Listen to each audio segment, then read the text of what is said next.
this is episode 11. Ben Lewis, Mamina Cast. We're going to talk about bodybuilding and stuff. He's massive. He looks like that in a jumper, so I'm happy you're not going to out-angle me. On our quads are going to look fucked. People are going to be like, Ben trains legs, Michael doesn't. All right. Do you want to talk about some peak week stuff? That was good, what we did off air. Yeah, just some of the progress. General thoughts on peak week. What do you reckon? I think majority of it's pretty bogus. Bogus, yeah, cool. I like what we said. If you're not in good enough condition From like, week, yeah. You know, stuffing around with your body like that, it's just... Yeah, like dehydrating and stuff. Nah. You were saying up in your carbs, what do you reckon? Yeah, for me, how I did it is I can't remember exactly what I was on, maybe on about 150 carbs before. Yeah. And then I just trialed it. Like a lot of people sort of leave it to the last 2-3 days, but if something goes wrong, then you're in trouble. Then yeah, like I did mine earlier in the week and I bumped it up to maybe about 300. Yeah. And then just weaned it off and just found the level I was happy with. And then you looked good and you were like, you know what, I'm sticking with this and that's it. I know.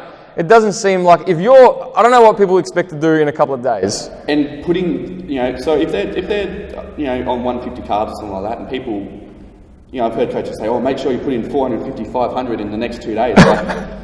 And what if you spill over and then look really fluffy up into the show? Exactly. What are you going to do in one day? Like take a big piss? Like it's not going to... Like as well, like your body can only, your muscles can only hold X amount of glycogen. Yeah. And what's going to happen to the excess? That's exactly right. And you spill over and you don't look so good. What about if you did it at the start of the week? And let's say, like what you sort of did that, like you experimented a little bit and you were like, but you don't want to jump up to 500 grams. No. And I think the only people that I see do that, and it's so funny now I think that we're in this in age of information. There's a lot of information out there and I think people just get very, very confused. Yeah. But they start following really smart guys. What they don't realize about the smart guys is the smart guys have been doing it for ages and they know their physiology. Yes. And to consume 400 to 500 grams of carbs is maybe what consuming 200 to 250 grams of carbs is for somebody else. You know what I mean? 100%. And again, it's all to each individual. Yeah. Someone could have 300 grams of carbs and blow up like a balloon, and somebody else people would just be like, that's what I had for breakfast. Do you know but I follow like Alberto Nunez. No. All right, so he'll literally I think I saw the other day he was on like 400 carbs, and the dude is like peeled, like an onion, like he's just so shredded. Yeah. But some people can. And I met him in real life and he's just so, the dude's so lean. Yeah. But he's on a lot of carbs. And some people are just, genetically, metabolically blessed, I guess you could say, and they can just cop it and take it. Yep. And then other people are like, I look better consuming more carbs, but not 400 to 500 grams. Yeah, exactly. You know what I mean? Like that. Yeah. So what were your macros and stuff? I mean, it doesn't really matter. Some people hear macros and they're like, this is the magical, but it's always good to ask. Through my prep, towards the end, it was I was on probably about 150 grams of carbs. Yeah, and that's conventional. That's what people, Yeah, and that was okay for me. Like I did a comp earlier in the year, and I tried that protocol of doing it the last couple of days, and I look like shit. Yeah, because you sort of stuff it up, and you're like, well, now it's good. And that's what we're saying is that bloke can do 400 because he knows he can do 400. Yeah. Do you know what I mean? It's all a lot of it's trial and error. Yeah. You've just got to have a play around. It's that application of the scientific principles that is important to each individual. Because when we talk about science, I even had this discussion the other day, and someone asked me about a certain supplement, and I was like, you know what? According to the research, it doesn't do anything. But I deal with individuals, and if it does something for you, then by all means, let's keep having a look. But I need some good data, or even subjective stuff, like how do you feel? Do you think you could do better? Or if someone's numbers go up in the gym, I'm like, well, let's just keep taking it. And even if it's just a placebo thing, if in their head it makes them feel better, if that's going for you, 100%, I agree. So how did you, like we said, I've been training with Ben. I even forgot what it did. But when were you at Bruno's then? How long ago was that? That was a long time. I was like, that's when I did my back deadlifting, when I didn't know anything. We would have been, about 18? Do you reckon? Yeah, I started training then, I think it was about 18. We obviously went to school together. Yeah, but then I was 16. Yeah, you would have been 16, 17. Yeah, now I'm fucked. Now my back hurts and shit. Nah, but look, you learn and that's it. That's what it is. Exactly. So you were 18, and then how'd you get into bodybuilding though? It It was more a progressional thing. Like obviously when I started it, like I was skinny. Like me in school, man, I was skinny. I was probably 6'1", like under 70 kilos. Have you grown in height much since? You're still probably about 6'1". Yeah, about 6'1", about the same. Yeah, you're just thick. Fucking. Just grew out with it. And it sort of grew. Like I started weight training because I just wanted to get to 70, 75 kilos just so I look decent. You know, like every other bro science stuff, you know, he's want to look good at the beach. You know? Yeah, but that's how it starts. And it evolved from that, and I sort of enjoyed the process, and I just enjoyed working hard. Like it. I don't know. Yeah, I always used to watch you work hard. I was like, fuck, this guy trains his ass off. You know, I remember I think you were prepped the first time. I still remember watching that, like you train. I remember you doing like chest. I remember you just doing machine press till like the cows came home. Oh yeah. Yeah. Those mega drop sets. That's gnarly. Do you want to talk a bit about how your training's evolved then from that to now, or has it changed much? Or for me, my training's pretty simple. Like I don't get too ridiculous with it. I just, you know, the same thing, you know, you'd tell any other client. It's about adherence. It's about work ethic. It's about intensity. It's about good nutrition. Hey, look at that! What was that, like 4 different things? Oh my god! Yeah, if you can tick all the boxes there, then you can do whatever you want to do. Yeah, right. I like it. And as long as there's it's just grown from there. You know, cool. Like obviously you bro science it up a bit and do like 40 sets on that. But that's fun. You know what I mean? And that promotes adherence. Like I even had this. You know, someone asked me the other day, they're like, you know, why do we even do, like, they hate single leg stuff. Yeah. They hate it. Yeah. And if trainers listen to this, they're like, you need to give your clients single leg stuff because a bunch of reasons. And I agree. You know what I mean? Like motor learning and just coordination and balance and stuff. That's all really important things. Injury prevention to some degree. But if the client doesn't enjoy it, like they're not going to push as hard as they probably could. No. You know what I mean? Biggest thing, especially for new people, you know, getting into fitness and training and stuff like that, is adherence. You got to just. If you find things they enjoy, then guess what? It's amazing, isn't it? Yeah. Always. What were you gonna say? Go. Say, you know, if they don't like lat pull down or if they don't like leg press, like, and you give it to them, they're not gonna fucking do it. Nah. You know what I mean? It's just and because we're in the service industry, and I think Tony Gentlecore said that. And sometimes we have to come to a compromise of like, you know, it might not be conventionally what I believe in my sort of my training structure and stuff, but there's heaps of different ways to like augment an effect. You know what I mean? Like I've got injured clients, and I'm like, well, we can't really do heavy back squats, so let's use another tool contributing to the development of hypertrophy, like metabolic stress.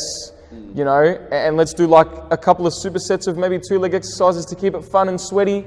Augment that pump, which is debatable in the research whether or not that's important for hypertrophy. What would you say?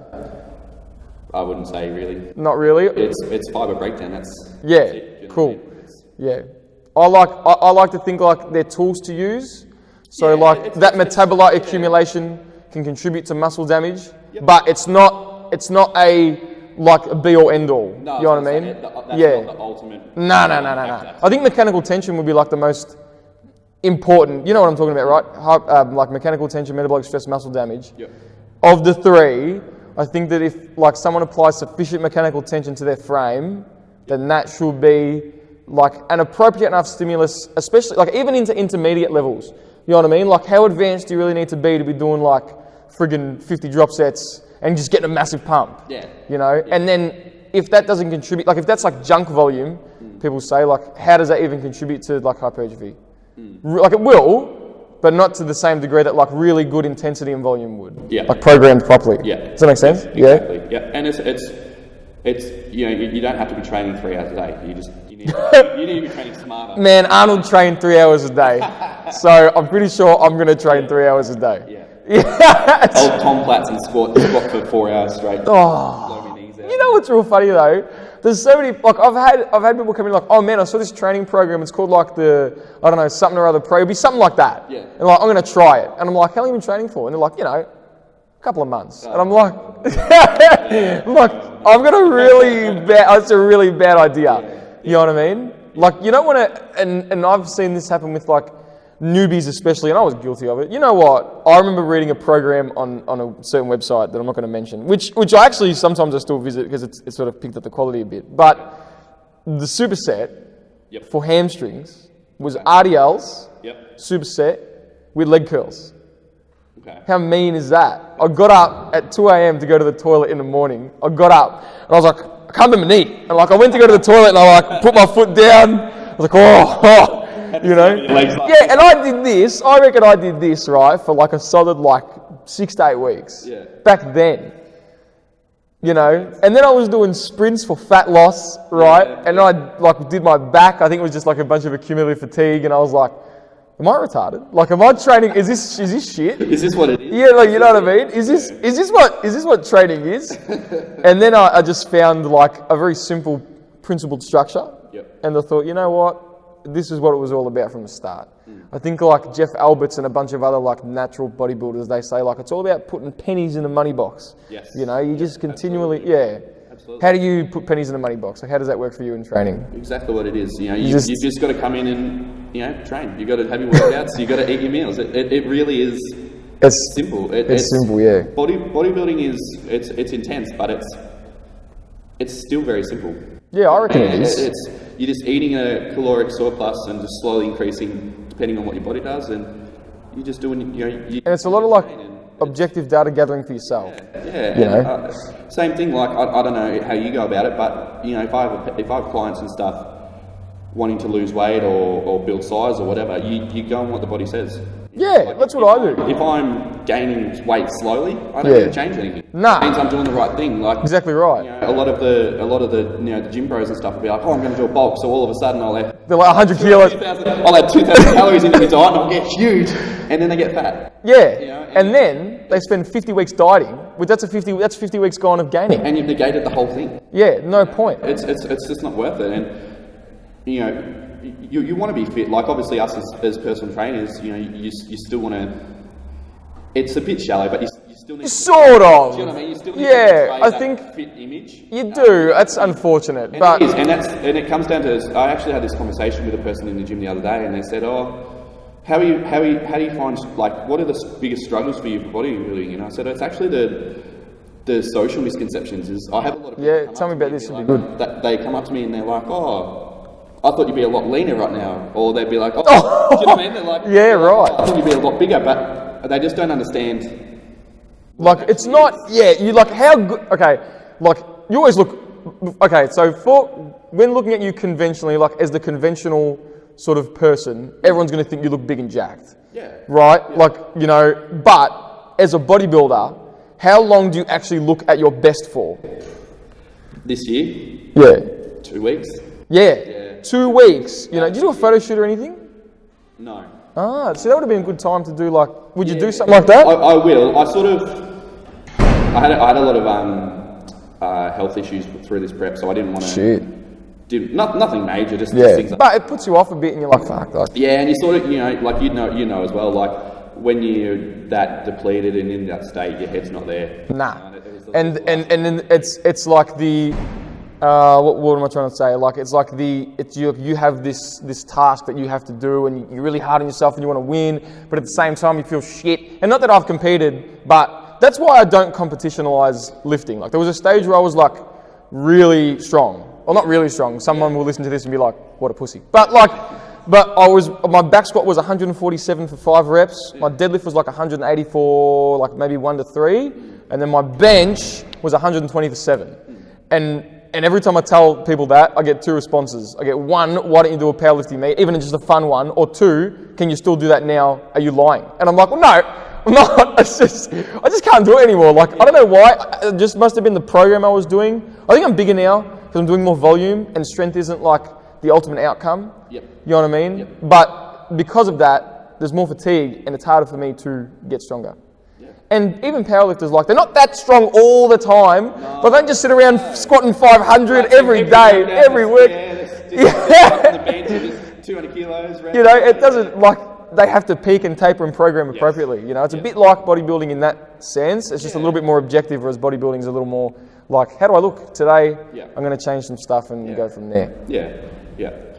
What were we saying? The social media. Yeah, I like that. I think that's the hardest thing that I struggle with is people just sort of don't get the sport, and people will pigeonhole you.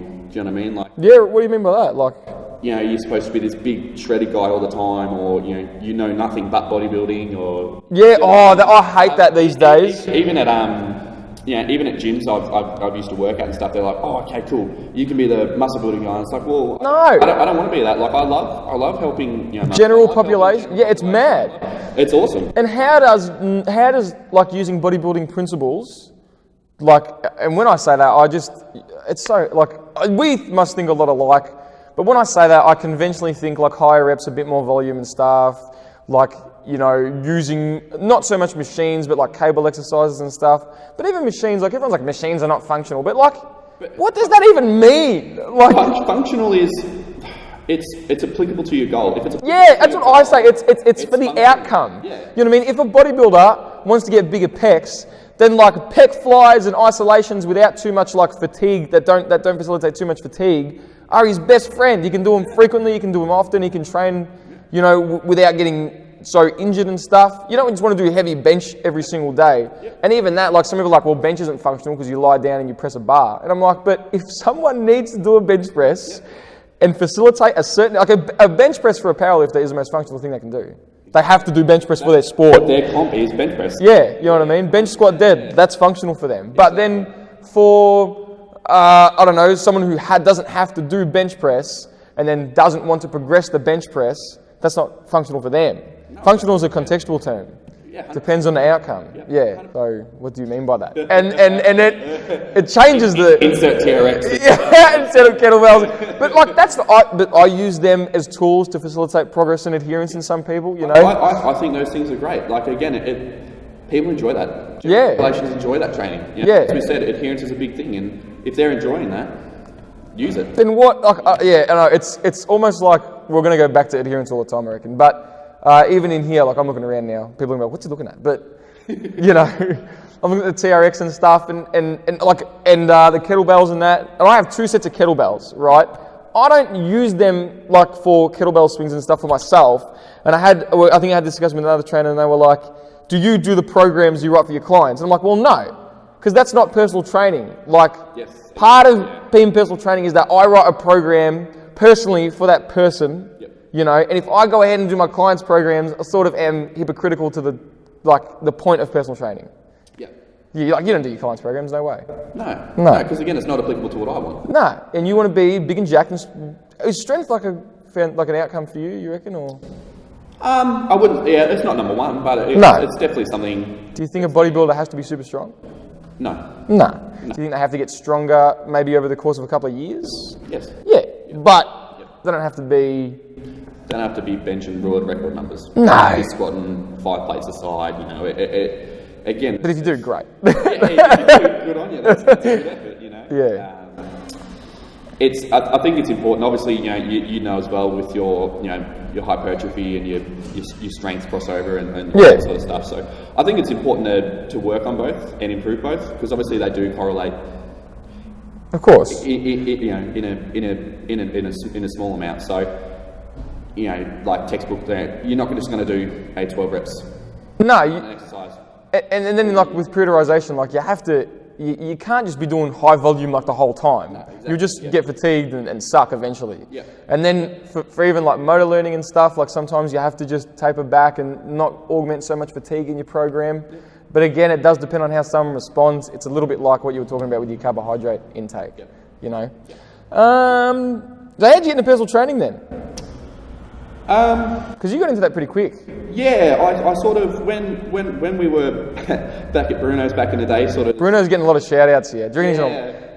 He won't watch it. Bruno's! He'll be like, oh, the boys, it's just a huge influx of all the gym bros who just be there. Back then, like that's...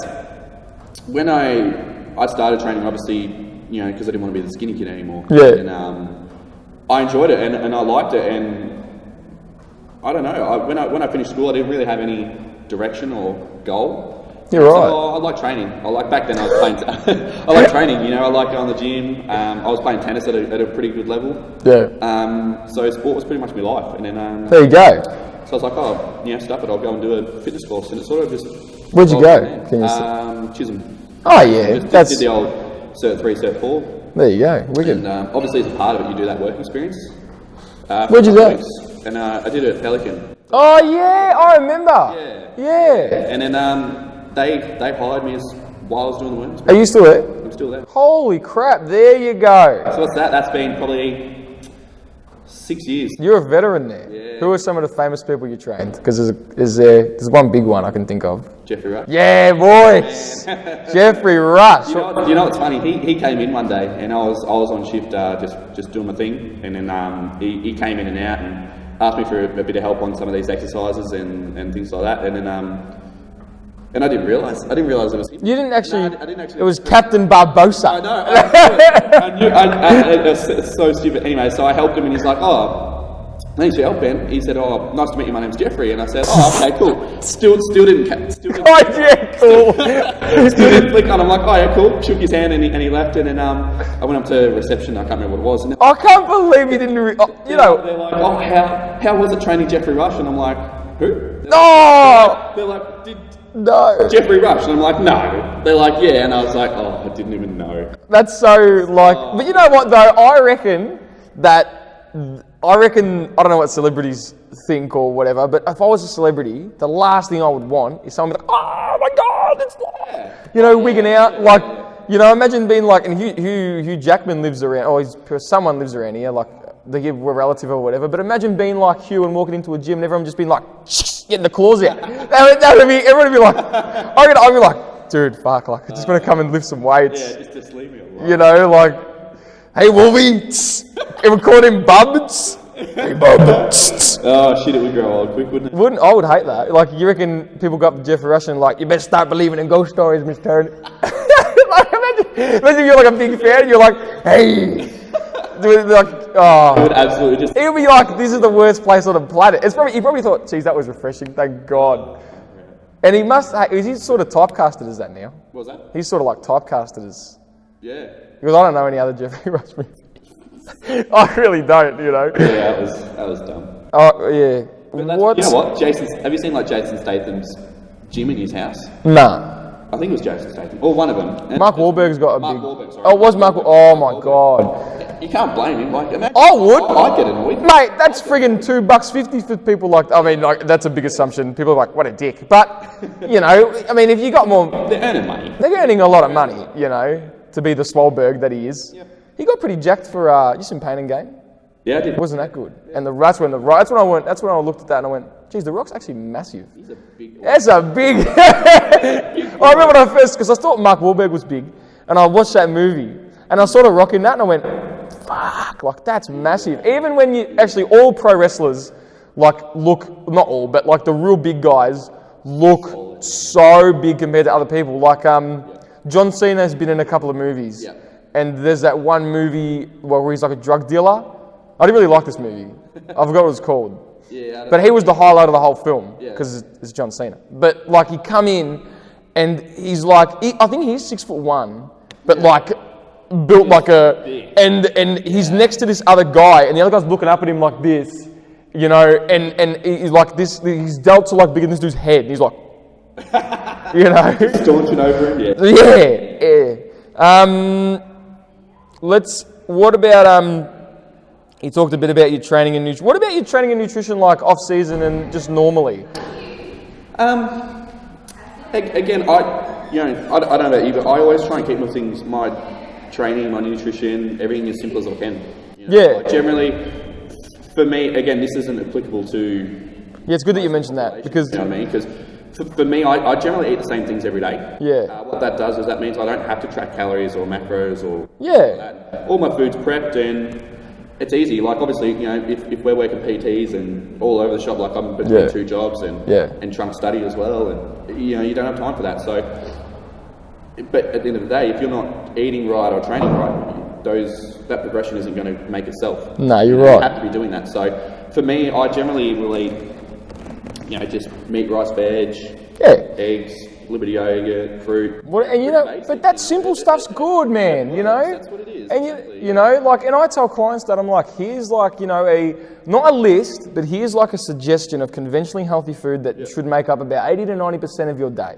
Save 20 to 10% of your day for shit, because let's be real, like if I cut all the crap out, they're going to go on the weekend and totally eat 4,000 calories, and they're going to be like, look, on the weekend, I'll be totally honest, I reckon I consumed 8,000 calories over 2 days. And I'm like, well, guess what? You stuffed up like your whole calorie deficit, you know, and it's not a very good behavior to get into. Like, binge eating is an eating disorder, and it's not something that, and I don't think a lot of people realize this, but like when you restrict someone to the point of like no return, right, they will eventually go ahead and they will find a way to eat all this stuff. And they're going to have like a fuck it approach to everything, you know. Did you ever feel like that on your prep? Well, I was just about to say. This is bad, and it is, and you know, in the off season, I'm pretty good. Like, I'll obviously eat, you know, healthy and eat my meals and stuff like that, but I don't let bodybuilding consume my life. No, thank God you said that. Yeah. Your off season isn't your on season. No, off season's off season for a reason. Yeah, like I'm going to catch up with one of my mates for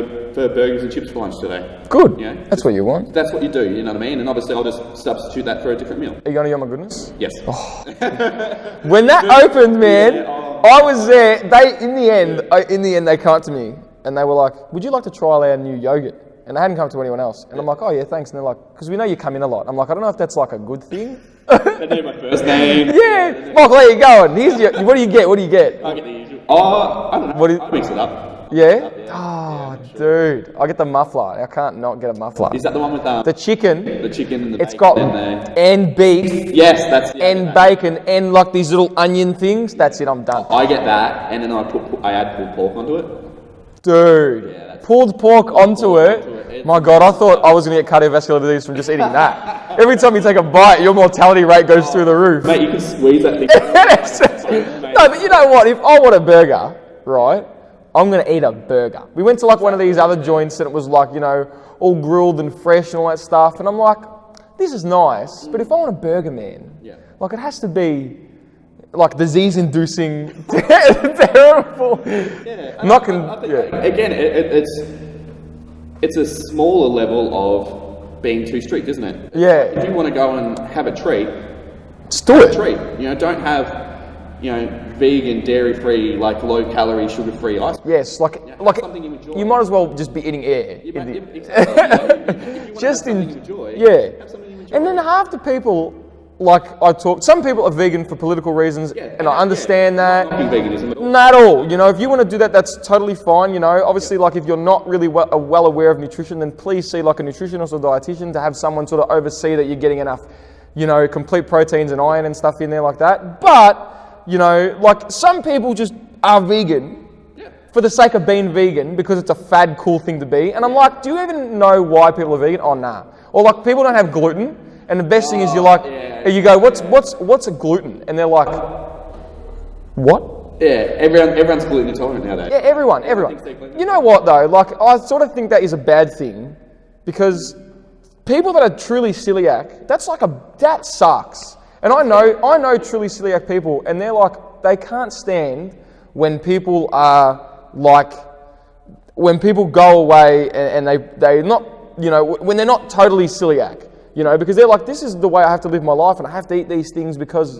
And this isn't fun. This is not something they want to do. And in a sense, other people like that are glorifying it and saying, oh, you know, I'm this, I have to do this. Yeah. Yeah. It sucks, you know. What are your biggest obstacles in...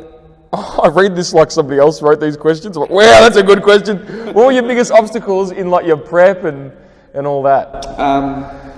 The toughest things is obviously when you're off season, it's okay. Like I said, you've still got to have a life. It's life, yeah. Social, you know, you still see your friends, and you know, as I said, there's that social stigma. People think, oh, Ben's a bodybuilder, he can't go out to a club, or Ben can't drink beer. Do you know what I mean? Yeah, you can, boys. I can have a beer. Do you know what I mean? But when you've got a comp to go to or get ready for, but that's it's a lot. It's a very big deal, and it does. And your social life has to shrink, and obviously your food's coming down, and your training intensity still has to stay. How long do you like how long's your prep? About 14 weeks.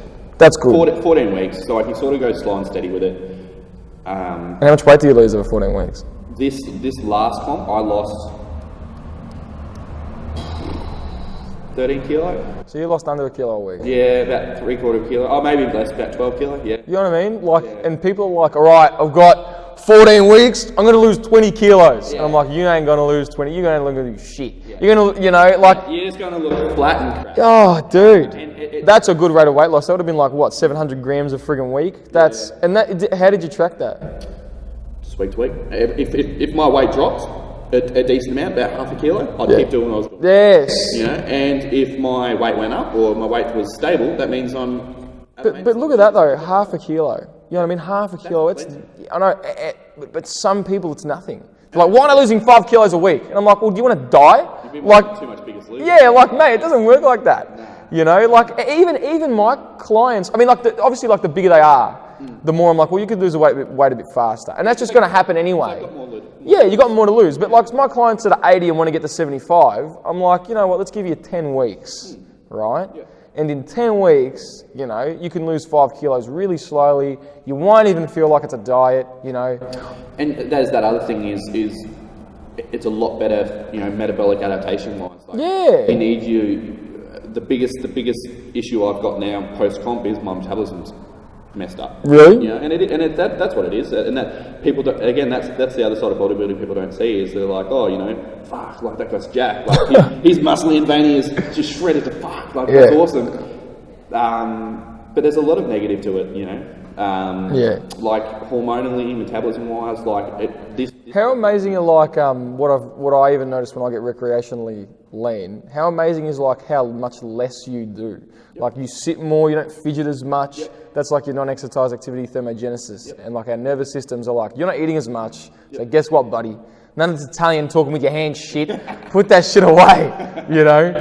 Yeah, 100%. Because, you know, you being in a deficit, your body's going to try and... Your body's smart. Very smart. It will try and... And like we said with water, you know, like if you try to dehydrate yourself, you know, your body's going to be like, mate, what the fuck do you think this is? You want to take water from here? I'll take it from here. Yeah, and then we're going to look totally shit. Yeah. You know what I mean? Well, that'd be great if you could just take the water from here and then disperse it all over my upper body and make me look very jacked and shredded. That's great. Come on, buddy, what are you doing? Get to it. I'm going to do lots of crunches to lose all the fat just off my abs. That's how it works. And that's how it works. Oh. And I'll lose all the water just off my abs. Yeah. It'll be sweet. I heard if you drink more water, you piss more, and then you look better. What do you know? You know? What's up with that? Some people, it's so funny because even like people who get recreationally lean, sometimes you hear like real scary things from them, like, you know, I didn't have carbs today and I didn't drink much water. And it's like 40 degrees, and I'm like, why is that? Look more shredded. But you know what, come to think of it, I look pretty shit today, and I'm like, oh, for fuck's sake. Yeah. Like, and like, it's not like that's not, like, I'm not saying that that's, I am saying that's dumb. Like, if someone does, like, come on, that's so dangerous, man. Like, you're not drinking a lot of water, like, and they're bad habits to get into, and then these people generally look pretty good, and they go over and they tell somebody else to do this, right? And then it's just this dangerous, piss poor information getting out there, and then one day someone's going to faint. You know what I mean? And they're like, oh, what happened? Oh, I didn't have any water and carbs today, bro, to look jacked at the beach. And it's like, come on, fuck. Like the bro science is strong. I'd say that's such a negative issue with the fitness industry is there's so much shit. Yeah, man, it's bad, and that's why I got into it. Not that I preach like good, like not. I like to think I preach good stuff. Yeah, absolutely. You know, but even if I did preach like the misinformed thing every now and then, at least it's still better than somebody going out and being like, all right, so today we're not drinking any water. All we're going to do is have protein shakes and a little bit of salt in the protein shakes. You know what I mean? Like, it's incredible half the crap you hear. It is. And it's so easy to become a personal trainer now. Like, you see those courses on TV and it's like 6 weeks and you can become a PT, and they just walk out of it with this piece of paper and no knowledge at all. Yeah. They're expected to look after, you know, as PTs, we're directly involved. I tell people this all the time. In control of health and well-being. I tell people, like, personal training is the complex interaction between someone's physiology and behaviours, and how can you expect to know that after 6 to 8 weeks? Online too. Some of them go for a lot longer. I'm not dissing a Cert 3 and 4, right? No, I think it's almost gone opposite way now. Like, and now it's like these exercise science graduates come out with this huge, like, just this, I almost hit myself in the face, that's how excited. With all this knowledge and information, this theory, but the application of this theory is what's important. And now, like, it's minimal. You know what I mean? I had all this theory behind me. I'm going to be totally honest. I'm not perfect, man. I still make mistakes in here. You know what I mean? Everyone makes mistakes, personal training or doing anything. And I remember I wrote this one program, and now I look back on that program and I was like, if that was one of my staff, that is disgusting. You know what I mean? Not that I have staff. I might eventually. But I remember I looked at it, and I remember my trainer, like the guy I leased the space off, like, because that's how personal training works, you know, yeah. And he was like, "What's this for?" And I'm like, looked at it. I looked at this program, and I almost finished second year, right? And I was like, you know what? I don't know. Like, I just wrote it because it sounded cool. And he's like, yeah. And he didn't have a degree. You know what I mean? He just understood physiology, and he was very well read and stuff. Yep. You know what I mean? I don't think personal trainers need degrees. What do you reckon? No, I don't think. Personal training is a practical industry. Yeah. You've got to be a part of that. Yeah. And like you said, and again, it can go one of two ways. Like, you can come out with, you know, that qualification, no knowledge at all, or like you said, you can go the other way and you've got all of these qualifications and you know what you're talking about and stuff like that, but you can't apply it practically. Yeah. And it is. It's a practical industry. Yeah. You know, what? Display that and be a part of it physically and promote it, and you're going to have a... What uni are you at again? Vic, right. Yeah, that's a good one for exercise science. Yeah. What... I remember we did and this is a perfect example of, like, practically applying the stuff. The prac exam at Deakin, the third year, like the final exam, is to take body fat measurements, right, which you would have done at Pelican, Yep. And then it's like take like measurements, like with like a tape. Yep. And then it's your girth measurements. Just your girth and stuff. Not just your girth, sorry, but like thigh, arm, upper arm. I think it was like pec, navel, and of course like hips and all that. Then it's to coach a squat or a deadlift, right? So I come in, and because I was working at the time, and the bloke I was, Jai Hawley, he had Hawley Strength and Conditioning, which was a great little studio, right? He taught me heaps about practically putting that stuff into practice, right? And I coached the hell out of that squat, and I think I got, what did I get? Did I get a squat or a deadlift? I don't know, but whatever it was, I coached the hell out of it, right? Then the next exercise was a bench or a row, and I think that was the whole exam, right? So you either get like a upper, lower body push. So I did like a squat or a deadlift. I forgot what it was. Anyway, I'm waffling. And I did it, and I got like 100%, you know, because I was working. And he's like, that was so refreshing. I said, what do you mean? And he goes, you won't believe it, but it's like third year. And he goes, the tutor, and he said, like, we got kids coming in here that I told them to coach a squat and they deadlifted me. And I was like, fuck. Yeah. And these are like, he's like, and you wouldn't believe, like, it was really intelligent people too. Yeah. Like guys that like really like sports science, but then can't put it into practice. Yep. And I'm not the most, like, if you ask me about deep physiological sort of anything, I'll go, you know what I mean? Like I'm not, like, you know, but I can practically apply the basics. Yeah. And, you know, even if you ask me, like, where does, I don't know, some muscle insert, don't ask me because I'm not going to know. Yeah. And I'm going to be like, can I just look at my text? Like, I'm not going to know it off by heart. No, you know what? I think we're two very similar, actually, because I was the exact same. Like, we did ours in first year, actually. We did something similar with our resistance training subject. And, 100%. It's, you know, I'm not the smartest guy in the world at all. Like, I'm not the smartest guy in the world, and I don't have huge worldly amounts of knowledge. No, I don't. You know? Yeah, like you said, like if someone says, you know, name that deep fiber muscle. I'll be like, dude. I'll be like, oh. I'm like, all right, let's do some curls. I'm not the smartest guy in the world, but it does. And in that class, there were a lot of smart people. Really smart. A lot of smart people, but they couldn't demonstrate. Nah, they couldn't apply it, couldn't teach it. No. You know, that's a big problem. You know, what's the point of pumping out like these really intelligent people, you know, and like I said, I'm not saying that I'm the greatest trainer of all time. Like, I do not, there's so many things that I don't know, right? But what's the point of pumping out these people with all this theory they can't apply it. But that depends on what you want to go and do. Oh, not really, because like sometimes I read a research study, and if you do want to go into research, right, and you don't know how to probably because sometimes I look at a research study and it's literally like a leg press, leg extension, leg curl, and I'm like, that's what they did? Like really, you couldn't do like a squat and get like a little bit more like practical data? Like I'm not saying leg presses and stuff are bad, but I think that the generalizability of a squat is a little bit more than a leg press, just because there's a little bit more, and I didn't want to use that word. You know what I mean? Yeah. But there's a lot more going on with the squat. There's hip extension, knee extension. There's more like anterior and posterior. You need to be very strong. That's a little bit more generalizable than like we're going to extend our knees on a machine. You're moving your own body. Yeah. And people are going to be like, that's hypocritical because you said that functional training is retarded. And it is, because that wasn't a deep reference to functional training. Yeah. But do you know what, just quickly, another issue as well is obviously, so you can go two ways with that, right? You can have someone with all the knowledge that can't apply it and somebody with no knowledge. Yes. And I think the issue is a lot of PTs and a lot of people involved in fitness and stuff but get so entrenched in this is the way to do it. Yeah, oh my God. You have to do things this way, and everything else is wrong. Do you know what I mean? I so disagree with that. I used to be like that. I used to be like, because I was really into like starting strength and stuff, which is a great thing to be into, like the great book and that. Yeah. But I was like, all right, everyone just bench, squat and deadlift, boys. Everyone, you, pregnant lady, 50, you be right. Bench, squat and deadlift. You're 75, you got back problems, deadlifts. And it's like, now I look back on that and I'm like, that is retarded. Like that's so silly. Yeah. I just can't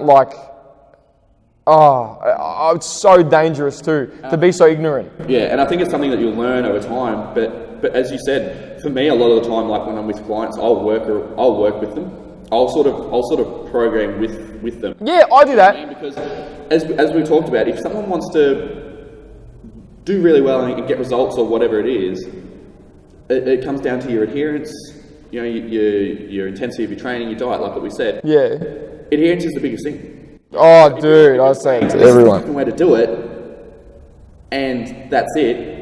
They're not going to do it. Yeah, I agree. Again, on a social emotional level with personal training, because it's very multifaceted, isn't it? Yeah, dude, isn't it? If you coach like that, obviously it's not the right way because there's more than one way. Yeah. But it becomes more of a dictatorship. Yeah, it's got to be like a democracy. It's got to be. I'm not going to do any like government jokes, but but it does have to be a total. It does have to be like a democracy. You can't have this like totalitarian sort of regime going on in here. No. What's that going to do for adherence? You know what I mean? Hey, Michael, I don't like deadlifts. You don't like deadlifts? Do them anyway. Guess what we're going to do? 5 sets, 3 reps, super heavy. And that's not. It's like there is no one way to do it. I don't think. Even some of this like quote unquote like functional guru type, really, really cheesy sort of stuff that I'm a bit like, wow, that is something that I probably wouldn't give someone. Yeah. If someone really liked that, I would find a way to implement it into their training so it's not so dangerous. Some of it's a bit like, or silly, or just makes a bit more sense with reference to principles of exercise prescription. Because I don't want to like diminish the quality of training.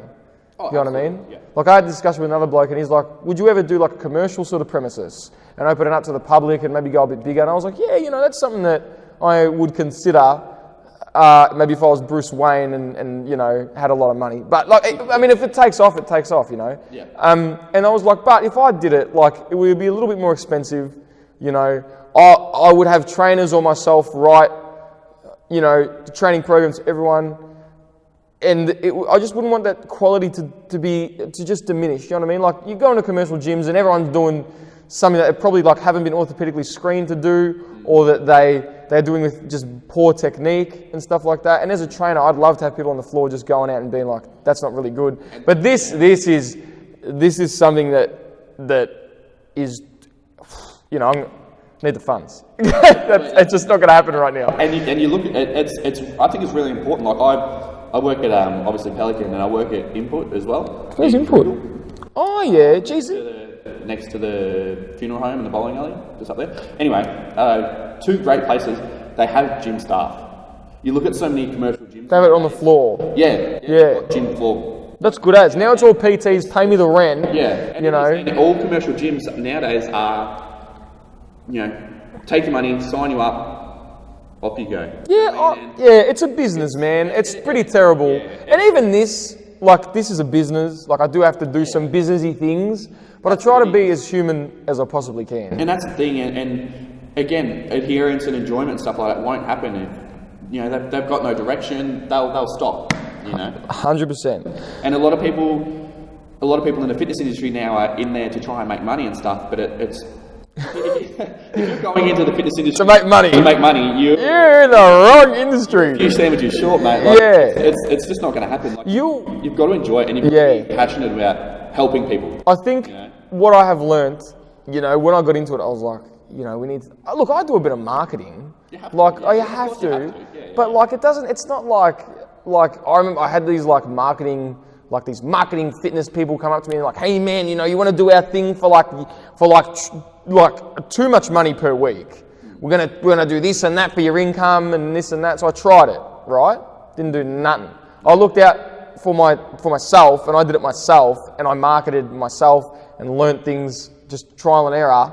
You know, I spent a bit of money, but what can you do? You know what I mean? Without paying these other people to do it. And I grew, the business grew.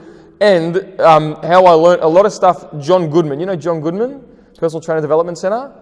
He puts a lot of stuff out for free that a lot of these people pretty much just recite and then charge you for. And I'm like, this was out there online for nothing. Yeah. You know what I mean? And John's been doing it for ages, man. Like John's like very, very high up in fitness. Yeah.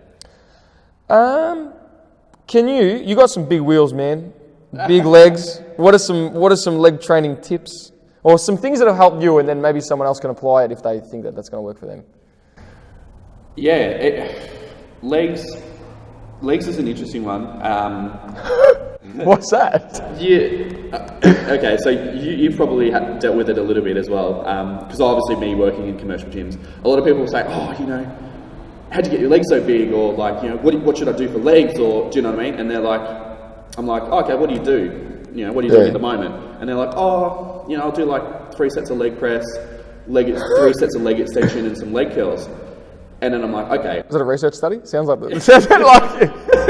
And then I'm like, oh, what do you do for like your arms? And they're like, oh, you know, I'll do 4 sets of bicep curl, and 4 sets of dumbbell curl, and 4 sets of hammer curl, and 4 sets of machine curl, and 4 sets of, and like they're just so out of proportion. Yeah, right. There's all this volume up here, and all this volume up here, and nothing down here. Yeah. You know, so I think the biggest thing is get your volumes in proportion.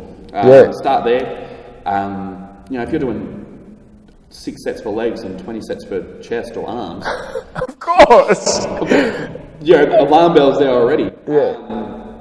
You know, again, it's all fundamental things. You know, your volume, your intensity. Yeah. I see so many people training. You know, they'll do their squats. And it's just not hard enough. They're conversational. Yeah, I know.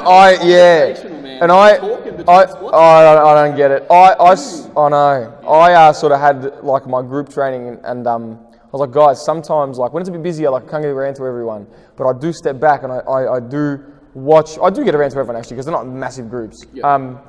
And when I do get around to everyone, right, I'm like, that was nowhere near hard enough. Because I usually pair 2 exercises. It makes sense. Yep. Look, we might do a barbell back squat and a plank or something like that. Yep. You know what I mean? Yep. But if the squat's hard enough, then 30 to 60 seconds should pass by before you do a plank. And then 30 to 60 seconds should pass by before you go and do a back squat again. Yep. Sometimes I see people going and doing back squat, plank, back squat, plank, back squat, plank. And I'm like, what? Like, you should be doing a back squat and going, holy crap. Like, that sucked. Yep. You know what I mean? Like, I like to tell people that reps in reserve, you need to leave 1 or 2. Yep. There's a bunch of other, obviously, like for power and other sorts of training, you need to leave way more in the tank. But for like strength and hypertrophy, you need to get close, or for hypertrophy, you need to get close to failure. Yeah, absolutely. Close. Yeah. You don't have to train to failure, but it should suck. Yeah, you know? Absolutely. And, you know, that again, as I said, those fundamentals of not adherence, volume, intensity, and regularity. Like intensity-wise, as I said, if people are talking while they're squatting, whilst in between sets, I can get. Yeah, but like and again, it's not to toot my own horn or anything, but if you ever see me train legs or something, like I'll do a squat and I'm like screaming out in pain, like dying in the middle of my set, like fuck. Yeah. And then I rack it, and then I'm on the floor like passing out. Far out. And you don't Now, not to say you have to train at that intensity or anything like that, but Yeah, it depends on the population group. Yeah. But if you're a bodybuilder, who wants to have the biggest wheels you can, that's what you got to do. You got to really push. yeah, and again, bodybuilding is just taking the basics to an extreme, you know. And for general population, it is. That's a good way to put it, isn't it? Yeah, and it is. You know, your diet's just a bit Bit stricter, yeah. It's a bit Harder. You know, it is. And it's That is awesome. Yeah. I really didn't think of it like that. Yeah, people think that we're these mutant offset creatures. Like, nah, man, like, I still eat healthy and I train and I go to bed. Like, Yeah, that's good though, but not everyone is so flexible like you. Like some people are like, I've got to eat like 8 times a day, and then I got to train in this certain way, and every other training is stupid, like you were saying before. You get the calories that you need, whether it's 3 meals, whether it's 6, get your calories in, get your macros in, do your workout, go to bed. Do you know what I mean? It's not rocket science, guys. Like, it really isn't. That is good. But yeah, back to the legs, yeah. You don't have to obviously be training to that level where you're going to die, but for general population, you do have to train hard enough to warrant a response. No, you do. Finish your set and be like, oh yeah, whatever. If you can go straight back to it, If no you're way. out of breath a little bit, or if you're ready to go within like 5-10 seconds. No, not heavy enough. You know, yeah, absolutely. Yeah. You know what I mean? Yeah. And yeah, I tell people that all the time. I'm like, look, that should have It's an been. interesting thing. It takes time for people to click. Yeah. And to learn intensity. I agree. It's weird to say. And no. This is supported in research too. Like people that have been training longer can better use the perceived rate of exertion scale than newbies. Because newbies got no idea. They're like, that was a 10 out of 10. And then they'll go and do it again. You know what I mean? They'll go do like a squat in 10 seconds. And I'm like, that wasn't a 10 out of 10. That was a warm up. Yeah. I'm not even. And I think you might have gone through that as well. I think everyone goes through that. Yeah, I learned that. First sort of year or two of training, I was like, yeah, like I'm smashing it, and like it's super intense, and It's not. And then like I look back a year after that, and I'm like, what the fuck was I doing? that was piss. That was just awful. Because now you know like the difference. Like a true 1 rep max is like the veins are coming out, the grip is like everything is terrible. It takes like 7 seconds. You're like you know. And if it's a deadlift, like you usually drop it. You're not gonna not drop the weights. You know what I mean? I used to hate that. Yeah. You know, fair enough. Like I understand commercial gyms being like, don't drop the weights. But if it's true 1 rep max, Yeah, I think that's a downside to the commercial. what can you do though? Understandable. And again, like not a lot of people see it. It's like if you're training that heavy, last thing you're going to do is at the top of a dead or And just be like, RDL on the way down, boys. oh yeah, I'll just put this down. Yeah, you know. But yeah, so I think for people, and it's not necessarily the legs. It's the same fundamentals for anything. Make sure your volume's correct. Make sure your intensity's there, and train it regularly. Yeah, how often do you train something? Once or twice a week. Generally I put my weaker points in more often. Yeah. The more volume you get. That's a very simple sort of principle. Look, it's not as big as the rest of it. Why don't we do it twice? You know, like Yeah, and it works for me. It works for me. I like to just train things. Again, you're only as strong as your weakest point in bodybuilding. Oh yeah, I like that. You really are. If you get on stage with, so for me, my chest and my back thickness is really lagging, and you can see that. Compared to my legs. So I do. Did you always have pretty thick legs, or no. You didn't? I don't really remember. Look at the mate, I was just. I don't even remember, but I was 67, 68 kilo when I started. Shit. Yeah, I was 50. I was 54.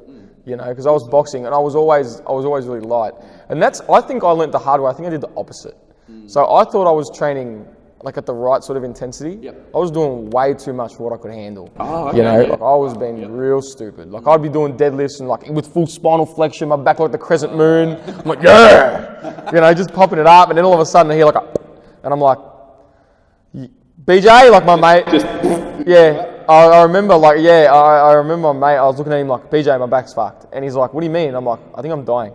So he goes downstairs at Bruno's shout out. He gets an ice pack, right?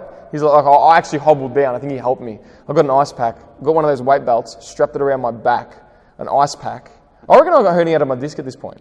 And probably did, it was a full pop, it really hurt. Yeah. I was on the ground tearing up. I was like, that's fucked. Anyway, I continued to work out with an ice pack on my back, doing seated. So dumb, man. Jesus. So dumb. Now, if ever that happens in here or anywhere, I'm like, that's it. The workout's over. We're, we're getting ice on it, and we're just gonna do. That's it. It stops. Like ice or not, like it just depends. You know. Yep. Absolutely. But as I said, it's a learning thing, isn't it? Is it now? I learned all right far out, and because but I think I was like that because I came from boxing. And boxing's like really, boxing's like, you gotta hit the head 10 times, you'll be right, you know? And it's like... Yeah, so you sort of took that mentality away. Yeah, and then when it's like really heavy weights, you know, you sort of won't be right. Boxing, like, was something that you really can push through it like that, you know what I mean? Like, would you find it with other sports compared to... In the sense of pushing? Yeah, you know? I think so, like, yeah.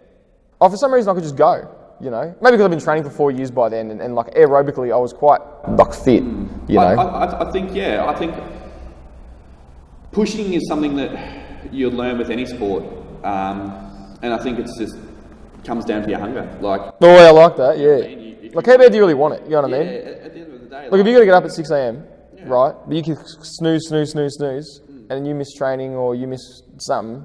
Like, how bad do you want it? You know what I mean? I understand people are tired, but, you know. That's life. Everyone's tired. Yeah, everyone has a story. Everyone's tired. Everyone has to work an 8-hour day, and everyone has to study, and everyone has kids. And, yeah. You know, and people are going to be watching this, sorry, thinking, no, these dickheads. Like, oh, yeah, I'm not going to say that. Everyone's busy. You know, everyone's busy. Like, you know, a really good friend of mine, Han, she is the epitome of busy. She's probably the only person I've ever said, you know what, you are too busy. Like she gets. There's been days. She's studying at uni, like sciencey degrees, like super flat out, right? So she gets up at 3:30. All right, she's packed by the sounds of it. Listen to this, right? So she'll check this out. There you go, Han. So she'll study till about 6. Till 6 a.m. 3 hours. Yep, so 3 hours. Studies till 6. Does the morning shift, so she works at Pelly as well. She works, say, like 6 to 10, 6 to 11. Drives to uni. Does uni, comes home at about 3:30, 4 o'clock. Sneaks in a quick workout. Works 5 to 9, goes to bed. That's a lot of her days. That's terrible. You know, that's a lot of her days. And she still manages to eat pretty well. What's the weekend like? She works... Again, it moves around, but usually she's a little bit quiet on the weekend. That's cool. At least you've got the weekend. Yeah, but that's the thing, you know, and people are busy. You know? People if Han can fit in a workout and still eat pretty well, you can do it. I reckon. It always comes down to how bad do you... And is it a priority? Is it a priority? That's right. You got to make it a priority. Exactly. For me, throughout that prep, if I had to get up and do, you know, there were times where, honestly, man, like I was so exhausted, like I had to get Han there, someone to just help me out of bed. Like I was dead. Bullshit. I was dead. That sucks, man. I was messed up, but my mindset was so strong that it got me through. Do you know what I mean? Yeah. I was ready to die for that. Do you know what I mean? Like I'm gonna die for these shreds. Get shredded or die Myron. I'm gonna die for these games. That's fucked. Again, obviously, bodybuilding is just an extreme of that. You know, again, general population-wise, you don't have to be like that, but you just have to make a priority. Like what I always say to my clients and stuff is, you know, motivate. Okay, this is an interesting one. Motivation, right? Motivation is interesting because someone starts and I'm like, yeah, I'm gonna make some gains. I want to get fit. That's very accurate. I'm like, woo, let's do this. Yeah. And in 3 weeks they lose it, right? This motivation goes, and it comes down to adherence again and all that sort of stuff. But how do you facilitate that? Yep. If you want it bad enough, you'll come in and do it. And I always say to people, you've got to make it a habit, right? Make it a habit. Do you wake up in the morning and get super motivated and psyched to brush your teeth? No, but you know what I mean? You do it because, you do it because it's good for your teeth health. Yes. You know what I mean? And that's what it has to be sometimes is, you know, like I lose, you know, I was about to say that. Like there's times where I don't want to train. There's times where I want to... It's like me every day. You know, there's times where I don't want to eat my usual meals. There's times where I don't want to just do that. There's times where I want to go... But it's a habit. It's habit, you know. Like, and again, if you've got a goal in mind, I think goal setting is really important for people. Yeah. If you've got a goal in mind and you want it bad enough, you will do what you need to do. Dude, that's cool. I love it, man. That's really good. And I do that. Like, I was sitting there the other day, I was doing... And because... I love my job. I think I almost start loving my job more than I actually like training myself. Yeah, and that's what you have to be to be. Yeah, you gotta be like that. And I'm working away, I think I was doing a video, I was editing a video or something, I was doing something like that. And I was like, I can't be stuff training, you know what I mean? But it was 8 a.m, I got up, I just trained, you know what I mean? Just because imagine training for so long, right? I'm not like the biggest guy or anything, but I have made progress compared to where I was at, you know what I mean? Like, imagine never training and then regressing, you know what I mean, from there.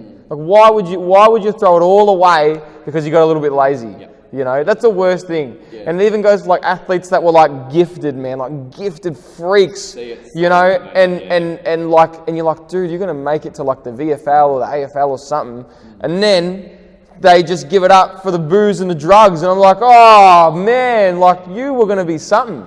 You know what I mean? Do you ever get jealous of that? Because I was not genetically less. Like a lot of people are like, oh man, I wish I had Ben's genes. And I'm like, nah, you don't. You don't, dude. You know what I mean? Like, I don't know if you remember me from school. I was like stick man. And you see so many people with such a good base and good genetics. And they just blow up. Athletic ability, whatever. What do you weigh on stage?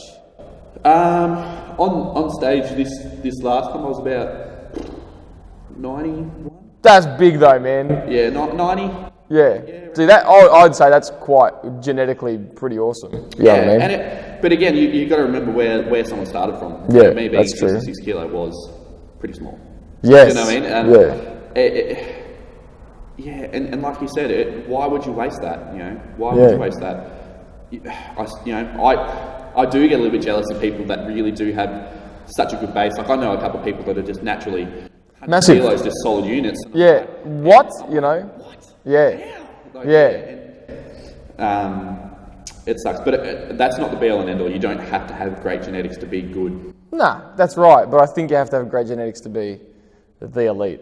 You know what I mean? I think so. Like Usain Bolt is blessed with, like he's, you know, he could do something slightly different and suck more. Yeah. Because now he's like the man. Yeah, like who in their right mind can be the best sprinter in the world and then be like, oh, you know what? I'm going to go win a few 400s as well. I'm just going to change my sport and win that as well. You know what I mean? Like that is you picked your parents, like, you know, even I have it, it's really depressing. I have it in my text, my physiology text, and it's like, if you want to be really good at sport, you know, you got to pick your parents wisely. And I was like, well, that's a bit, I can't pick my parents, man. Thanks, mum and dad. Yeah. Thanks, mum. Thanks, dad. Good on yous. Yeah. That's why I suck at everything. No, I'm joking. What about, do you have like tips for, or you sort of talked about it, it really just is adherence, isn't it? For fat loss and that, find something you can stick to it for a long time. What I usually see is someone comes in and they're like, I track my food for a week. And I'm like, that's great. And then I follow up. Did you track it? Did you do? And you don't have to track your food. No. You know, you don't have to. I heard it the other day. They were like, the end goal of like macro tracking should be intuitive eating. You do that now. You sort of intuitively eat, right? Yeah, sort of. Yeah. I can't intuitively eat, man. Yeah. It's not going to happen. Do you know what my intuitive eating is?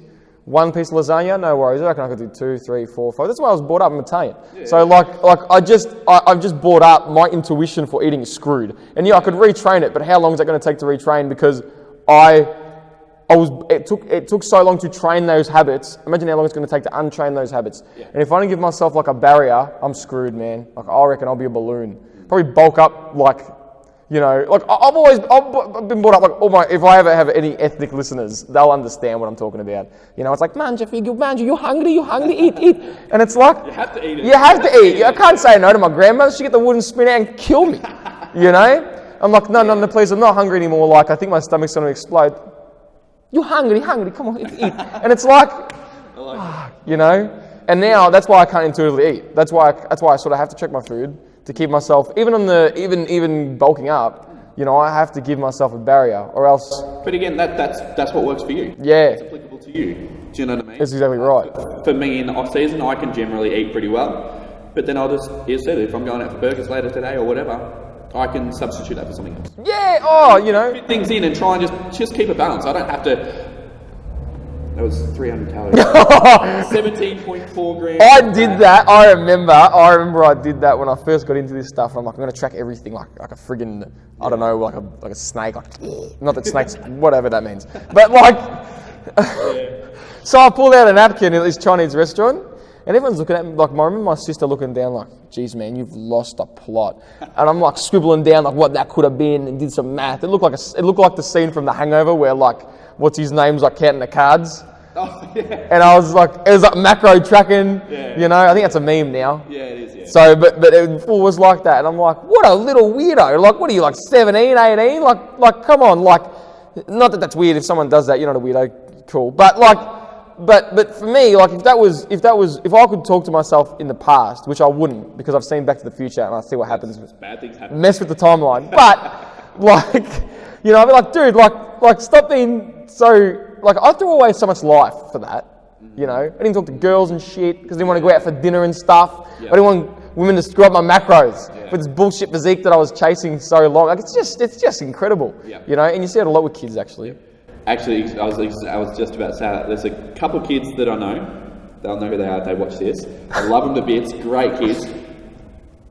You can't let things like that, like, nah, that ruled my life, man. Do you know what I mean? Yeah. And you know, and as I said, if I said it to you when you were that age, and I say it to the boys now, obviously, and they're like, "Nah, this is what I want to do. This is it. Like, that's all I want to do." I'm like, "That's cool.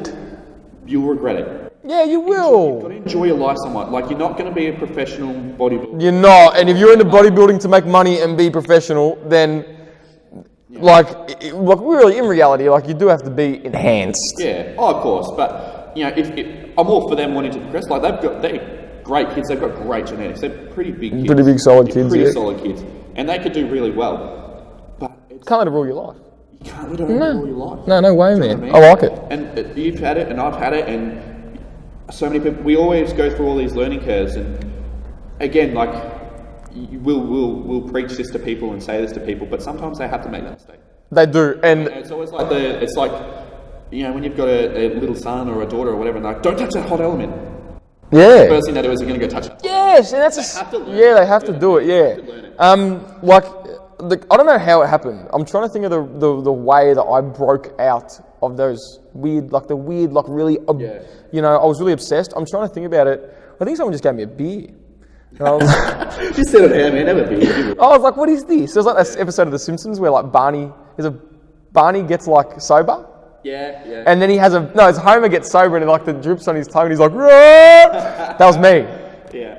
But yeah, it's interesting. But yeah, diet-wise, it's like you said, it's slow, it's incremental, and it needs to be a lifestyle thing. Yeah, it needs to be. People can't be like, again, same thing. You know, I'm going to do this 6-week body transformation. I'm going to do this 12-week body transformation. It's like, well, then what are you going to do for the rest of the friggin' year? Are you going to eat no carbs and shit all for the rest of your life? And we do transformation challenges. Yeah, I'm all for it. We do it, but we do it as a means. I remember the first time we did it. You know, Pinches. Yeah. He did it. He blew up like a balloon. As soon as I was like, is he gonna win? He's like really, you know. And he was like, I'm gonna win this. And I'm like, all right, let's put this into practice. What's something you can do? What's something you can stick to? He's like, I reckon I can do this, this, and this. We went through my diet for the day. And I was like, all right, all you got to do is just start doing this and this and this. And we drew it up. And he's like, all right, I reckon I can do that. And he won the transformation challenge, but it wasn't like a transformation challenge that was like, all right, everyone does the exact same diet. You know, it was like I talked to everybody and I was like, what's something you could do? You know, and we're doing it again and I'm doing it the exact same way. Yeah. You know, and I have to see. And it's good that you're doing it that way is because it's tailored. Yeah, and then these habits, because this transformation challenge is like the catalyst for their sort of like that change right away. These habits, hopefully they can maintain them and stick to them for the longest time and then they can keep progressing. Yeah, and that's what's happened. Yeah, it's a great motivational tool and it's a great tool for adherence. And yeah, I think people just need to be careful of that is when they finish that challenge or whatever, they need to remember that it's not. It's not, it's it. Yeah. You know, once you're in, you're in. I think that it's a bit like Men in Black. Once you're in, that's it. Yeah. Otherwise you... Yeah. Matrix as well, can't leave that. You're stuck in there. Blue pill or red pill? Yeah, exactly. Both pills. See what happens. Yeah. Limbo. Yeah. The dieting has such a negative emphasis around that word. You know, diet isn't supposed to be something that you suffer with. It doesn't help that the word diet contains the word die. Yeah, and capital D-I-E. Again, the Simpsons reference. Oh, yeah. And I was like, and then it goes, die. Like, True, though. It has to be a lifestyle thing. And that's the thing. And for me, you don't. You just need to make very small incremental changes Yeah. over the process of time and let them adhere and let them get used to it and then progress. Very small changes is what's Very, good very too. small. And I was talking to a client the other day. He probably will listen to this. I don't know. But he was like, I think I go from one extreme to another. And I'm like, you do. You go from like, having all these bad habits. As I don't think there's no unhealthy food. And I was trying to tell this to a client, there's no unhealthy food. There's just like unhealthy habits, Like, M&Ms aren't unhealthy if you have like 3. But if you have 3 bags of M&Ms, that was real dumb. And that's a lot of calories. Yeah. So I was like, but you go from one extreme. You go from losing, like being on this mission to kill it. And, you won't eat any quote unquote junk food. Yep. And and then the biggest problem is that after 2 weeks, it's like, nah, I've screwed. But it only takes one day.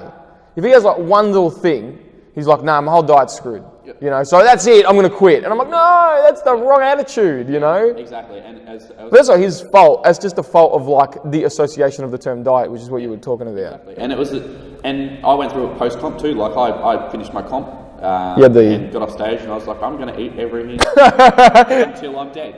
How'd that go? I couldn't control it. And again, it's what we said. It's that binge eating and it's that unhealthy eating disorder. Do you regret it?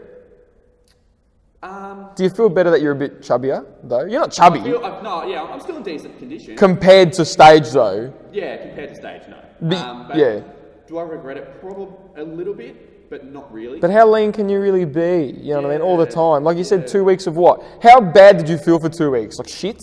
You couldn't even get out of bed, you said. Yeah. And you know what I mean? That's what it is. And it's as I said, because it was one extreme and then it goes to the other extreme. Yeah. It's always going to be the case. And that's what we were saying with the association with the word diet is it doesn't have to be an extreme. No, I agree. And it has to be a moderate thing. It has to be fit in the middle. And again, adherence and just slowly increase and slowly improve and slowly improve.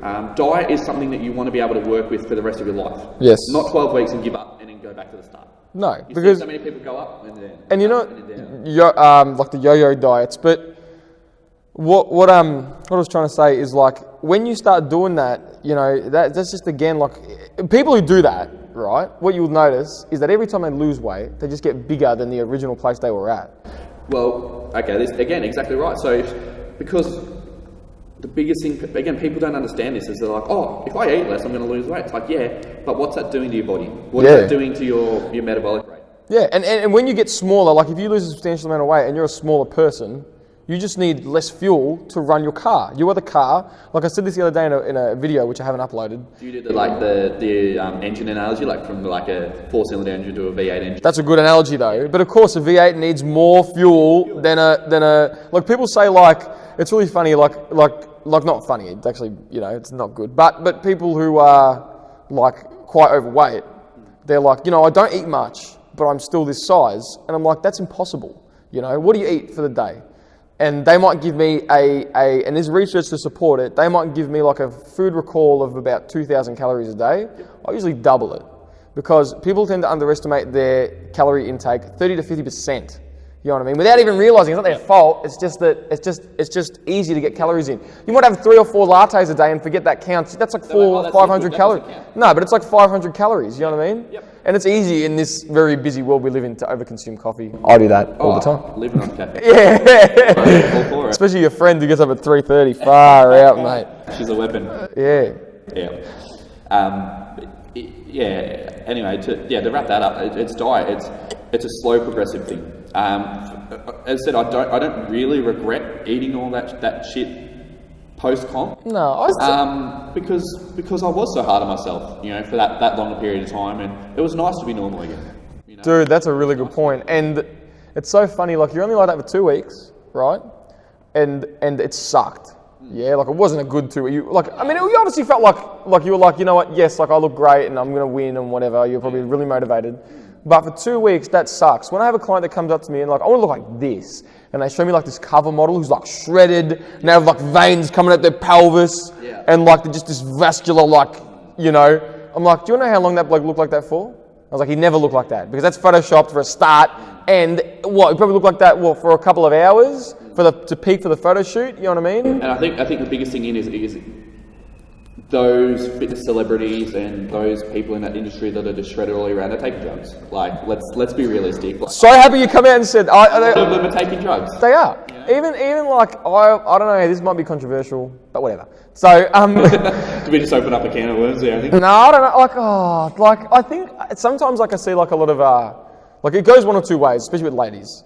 Sometimes ladies see these really big and shredded ladies, and they're like, well, not really big and shredded, we should say just like the shredded, really lean girls, and they're like, I want to like this, and I'm like, all right. Even if this lady was natural, she's like that for like on stage, and then after that she binge eats and she's over it, right? Poor lady has had to struggle for her competition or whatever. But if that lady is like that all year round, especially for females, because females biologically you have to be a little bit chubbier, it's just the way females are, you know what I mean? I think that if a lady is like that all year round, then there might be, some ladies are just really lean, but there might be some help along the way. Like if she was never really, and it goes for dudes too, like what I really respect is a dude who comes out and is like, yeah, I'm on steroids. You know what I mean? Like, I think it's dangerous to give people, I understand with supplements and stuff that with like sort of sponsors and that, and they sort of have to be like, you know. I think I can sort of understand where those guys come from. It's the way that the fitness industry is now is that Everyone's going to be like, oh, you're a cheater.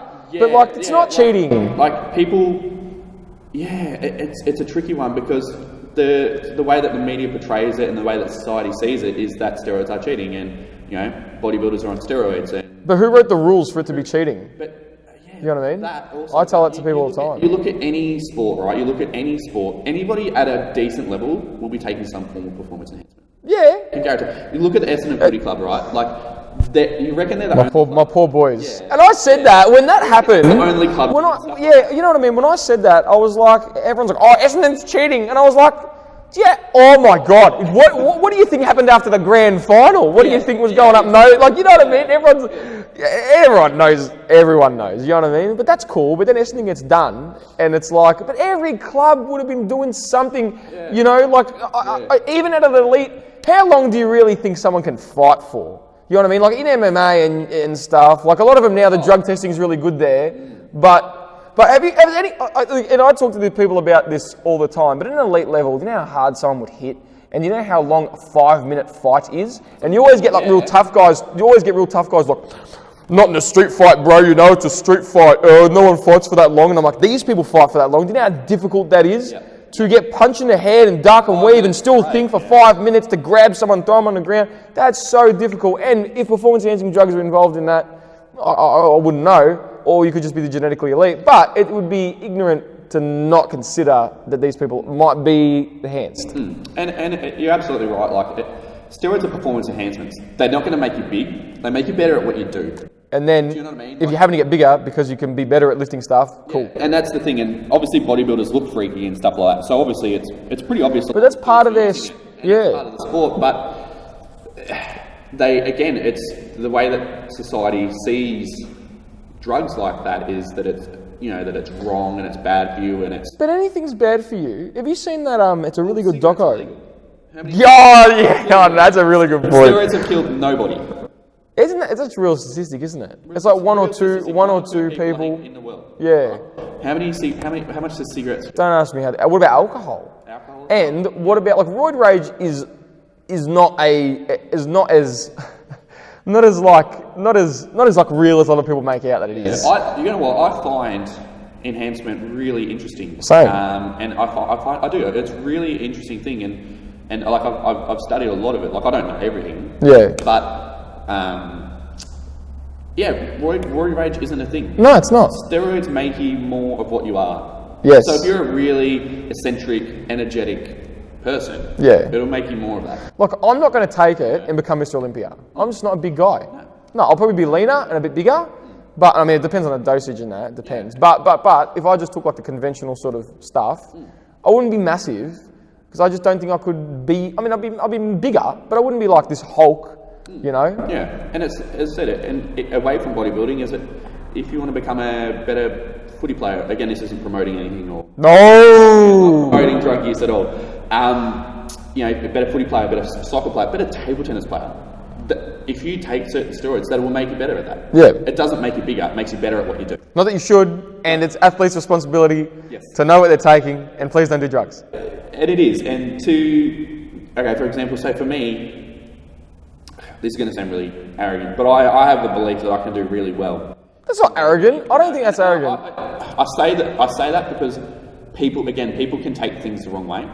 I don't think that's arrogant at all. I think that's just me being confident with myself. Yeah, I agree. Same with people that post transformation photos and now they post themselves like, look at what I've achieved. And then people are like, that's egotistic. And I'm like, how's it egotistic? Do you post a photo of your car that you just bought? You know what I mean? You should be proud of that car, take a photo, put it up on Instagram. If you're proud of your body that you've worked for, 18 now? How old are you now? 25. You've been training for almost 10 years. You've 7 years of like hardcore workouts, right?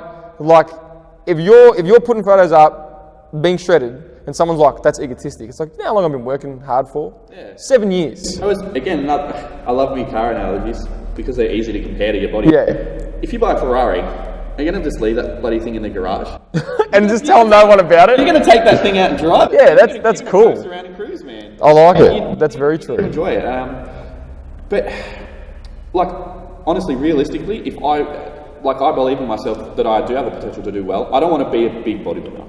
No, I tell you what you're doing is like my sort of, what I would like to do. I love, I don't know if you follow the Olympia or anything like that, but that classic physique that came out. That's the best, you know what I mean? Absolutely prime. And I watched that this year and I thought, like, I could get there. Like, I really believe, again, like, this isn't me being happy. No, but you should be, this is awesome. I love it, man. I reckon it's good as. Myself, and the thing is, though, I will have to take steroids to get to that. I'm so happy you said that. You know what? Let's be real. Like, it is what it is. Yeah. Again, it's not just bodybuilding. Like, people need to realise that it is every sport. Yeah, and I would eventually take steroids. I think that when I get to a certain age, like 40, 50, look at, you know what? Stallone is 70-something years old. He's an animal, isn't he? Look at him. Yeah. You know what I mean? Absolute monster. And he's probably healthier than a lot of, have you seen a bunch of other 70-year-olds? Sure. They're dying. He's not? What do you think that is? You think it's all the workouts and protein? Oh, I don't know about that. All those protein shakes. You know what I mean? Like it's a very hazy topic, and no one listens to these anyway. But like, but if someone does, and they're either gonna be like, wow, that's these people are fucked, or they're gonna be like, I get it. It's not something that you should do. One thing I don't like is when someone trains for 6 months, right?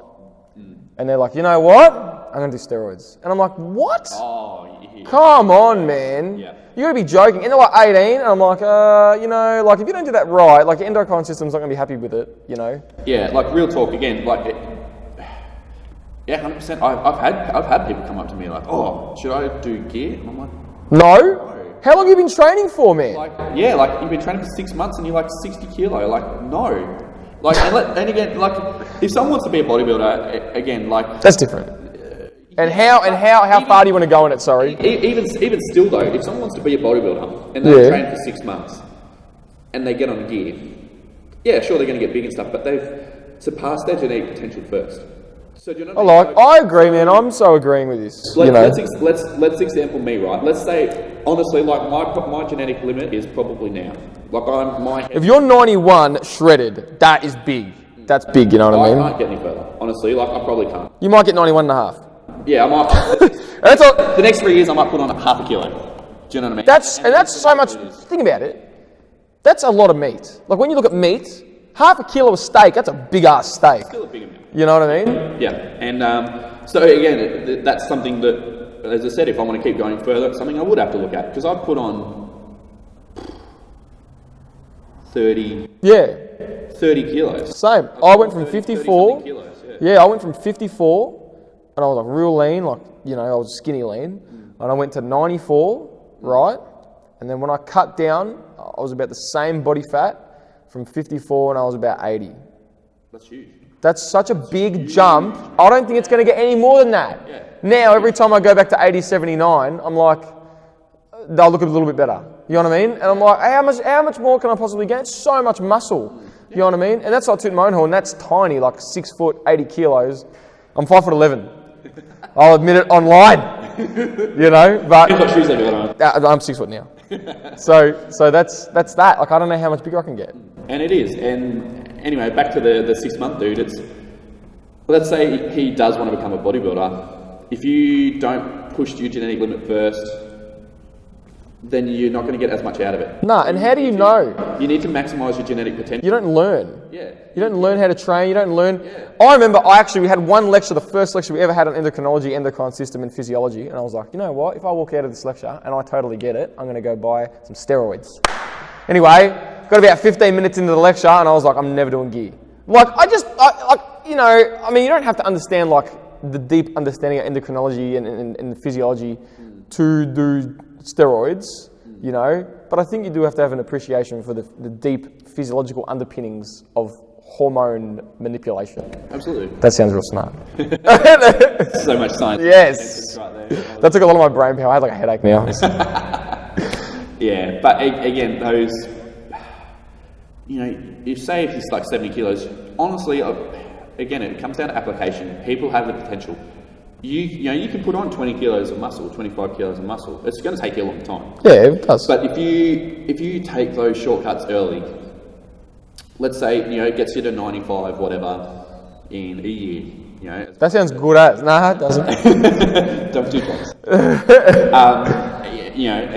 And you get there, then you permanently have to rely on steroids to keep you at that level and to push you past that True level. that. Do you know what I mean? And then when you cycle off, I know people who do this, and they cycle off and they're like, oh my God, like I just need to get back on it, it's like that progression is addictive.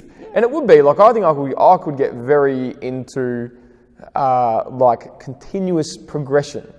There's nothing more depressing than knowing that I benched 120 for 7 and then not being able to do it again. I'm just like, how the fuck did I do that? I'm a big progressionist. Like at the moment, my training is revolved around just getting my metabolism back. That's what it is. But that is progression in a sense because you gather that objective data by adding more calories in. That's your objective sort of and stuff. Obviously, and again, this is where my brain goes in two ways. Like obviously, I'm aware of it. Yes. And then, but at the same time, I'm like, I want to get bigger. I want to get stronger. I want to train better. I want to get another comp on the belt. You know what I mean? Because I'm not in competition, if I ever have to like add calories in, like I'll just go for it. Yeah. And I'm like, oh yeah, sort of undid all my hard work. But in saying that, the one time I didn't do it, I was like, wow, like I'm like leaner. I actually looked better with more food. What do you know? Maybe not in your case because you would have looked your best. When did you look your best? Was it after comp? A lot of people say that. No. Okay. I probably maybe the day before my comp. That's so good, man. Yeah. Perfect. Yeah, I know. I just went a little bit too much on the carbs, but probably the day before. That's probably the day before. Jesus Christ, you can prep me if I ever want to do this. As said, you've got to be ready early. Oh yeah, I agree. Like you don't want to like you were saying. You probably lost under a kilo a week, right? Over 14 weeks. It's perfect. Yeah. I won't take too much more of your time. That sounded weird. I won't take too much more of your time. Whatever. This is the question I've been finishing off with, if I remember. But I've written it down, so of course I remembered. All right. If you could have one superpower, what would it be and why? And I'm going to add, would you be a hero or a villain? Do you like helping people? Of course you do. You're a personal trainer. Yeah. I would say be a hero. You would. It's what I do. I help people for a living. Yeah. So I'd be straight up hero. It's interesting. I was thinking about this question on the way up, actually. Were you actually? Yeah. Did you know I was asking it? Yeah, because you. Yes. I was like, I actually don't know, and I was like, oh, maybe I could just have the ability to just grow some more muscles naturally without having to put on too much. That'd probably be my superhero. Really? But nah, probably time control. Wow, that's deep. Yeah. Jesus. Be able to pause time or rewind. Would you like run back in time? But I wouldn't change it. I'm scared and shit. I watched The Flash. You have to be careful. I watched The Flash and I'm like, do you watch The Flash? Well, you know a bit about it. Oh, you don't.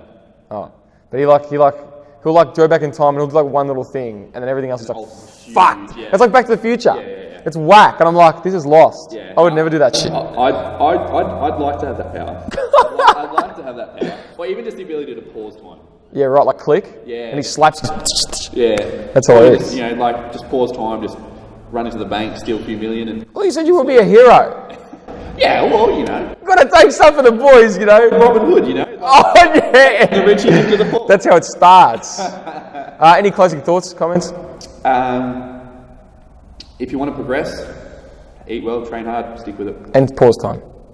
and pause time. Thanks, man. Really appreciate it.